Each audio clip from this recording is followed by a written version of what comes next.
இனி வீட்லயே பானிபூரி செய்யலாம் எல்லாரும். ஆச்சி பானிபூரி கிட். பாஜகவுடன் கூட்டணி இல்லை என்று தாவேகா அதிகாரப்பூர்வமாக அறிவிக்கவில்லை என்று பாஜகவின் மூத்த தலைவர் தமிழிசை சவுந்தரராஜன் தெரிவித்துள்ளார். அவர் கூறியவற்றை பேச்சு, பேட்டி, கருத்து பகுதியில் தற்போது பார்க்கலாம்.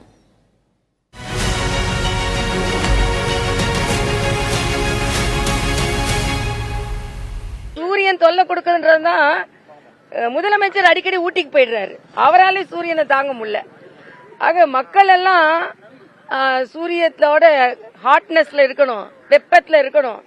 ஆனா நாம போய் அங்க போய் நல்ல குழு குழுன்னு இருந்து நல்ல மலர் கண்காட்சியை பார்த்துட்டு மலர் இருக்கையில அமர்ந்து நல்ல போட்டோ ஷூட் பண்ணி விதவிதமா உடை அணிந்து இதெல்லாம் நடந்து கொண்டு இருக்கிறது தமிழகத்துல. ஆனா அவர் விதவிதமாக ஷூட் பண்ணி கொண்டிருக்கிறார். இங்க விதவிதமாக குற்றங்கள் நடந்து கொண்டிருக்கிறது.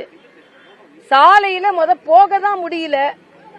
யாரும் அந்த கார்னு கேட்டுக்கிட்டு இருந்தோம். இப்ப எங்கே அந்த பள்ளம்னு கேட்கிற அளவுக்கு சாலையில போற இடத்துல கார்ல போவது கூட நடந்து போனாதான் பாதுகாப்பு இல்லைன்ற ஒரு சூழ்நிலை இருந்தது.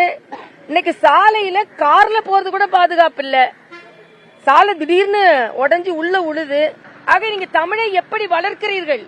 மதுரையில ஒரு பள்ளியில தமிழாசிரியர் இல்லாததுனால தமிழில் மாணவர்கள் தோல்வி அடைந்திருக்கிறார்கள். இவங்க தான் இன்னைக்கு கேந்திரிய வித்யாலய பத்தி பேசிக் கொண்டிருக்கிறார்கள். ஆக இன்று முற்றிலுமாக கல்வித்துறையில் மாணவர்களோட முயற்சியினால் கல்வித்துறையில் அவங்க பாஸ் ஆகி கொண்டிருக்கிறார்களே தவிர இல்லை என்றால் வேண்டுமென்றே இதை அரசியலாக்கி கொண்டிருக்கிறார்கள். முதல்வர் சொல்றாரு, கல்வியை மாநில பட்டியலுக்கு கொண்டு வருவதற்கு போராடுவோம் சொல்ற. ஏன் போராடணும்? ஏறக்குறைய 18 ஆண்டுகள் மத்தியில் ஆட்சியில அங்கம் வகித்தீர்களே, ஏன் அப்ப அதை கொண்டு வரல? சனாதனத்தை பற்றி பேசிய தம்பி உதயநிதி சனாதனத்தின் ஒரு பகுதியாக இருக்கின்ற விருந்தோம்பலுக்கு சென்று விட்டார். பார்த்தசாரதி கோயிலுக்கு பக்கத்துல போய் சனாதன தர்மத்தின் ஒரு பகுதி தான் விருந்தோம்பல் என்பது, கோயில்ல விருந்து போட வேண்டும் என்பது, உள்ளெல்லாம் போக மாட்டாங்க அவங்க. ஆக இப்போ பரிகாரம் யாராவது ஜோசியர் சொல்லிருப்பாருன்னு நினைக்கிறேன். தம்பி சனாதனத்தை பத்தி எல்லாம் ரொம்ப மோசமா பேசிட்டீங்க, இல்ல கோயிலுக்கு வெளியே நடக்கின்ற அன்னதானத்தை தொடங்கி விட்டீங்கன்னா அந்த பரிகாரம் இருக்கும் அப்படின்னு சொல்லியிருப்பாங்க. நீங்கள் வருவது மகிழ்ச்சி. ஆணவத்தோடு பேசுகிறார்கள். நேற்று இந்த மத யானை அந்த வெளியிட்டே நான் பாக்குறேன். நான் என்ன நினைக்கிறேனோ அதான் தமிழக மக்கள் படிக்கணும். மாணவர்கள் நாங்கள் என்ன சொல்றோமோ அதான் ஏழை மாணவர்கள் படிக்கணும். எங்க பிள்ளைங்க எது வேணாலும் படிச்சுட்டு போவாங்க. அதை பத்தி நீங்க கவலைப்படக்கூடாது. அதனால மரியாதைக்குரிய பாரத பிரதமருக்கு நாங்கள் நன்றி உணர்வோடு சொல்கிறேன்.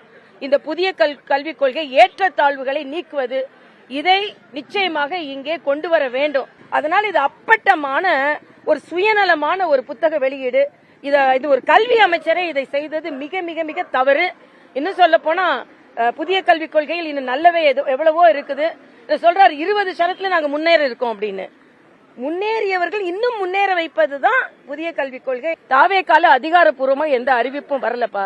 தேவாக்காவுடன் தலைவர் தம்பி விஜய் அவர்கள்ட்ட எந்த அறிவிப்பும் வரல. அதனால யாரோ அதான் சொல்றேன், அதிகாரப்பூர்வமாக தம்பி அவர் தான் தலைவர். அவங்க கிட்ட இருந்து எந்த அறிவிப்பும் வரல. யார் யாரெல்லாம் சொல்றதுக்கு நான் பதில் சொல்ல முடியாது. அதே மாதிரி இன்னைக்கு கூட்டணி கட்சி பேசுறதுக்கு என் கட்சியோட தலைவர்கள் இருப்பார்கள். இன்று எல்லோருமே ஒன்று சேர வேண்டிய சூழ்நிலை இப்பொழுது நமக்கு வந்திருக்கிறது.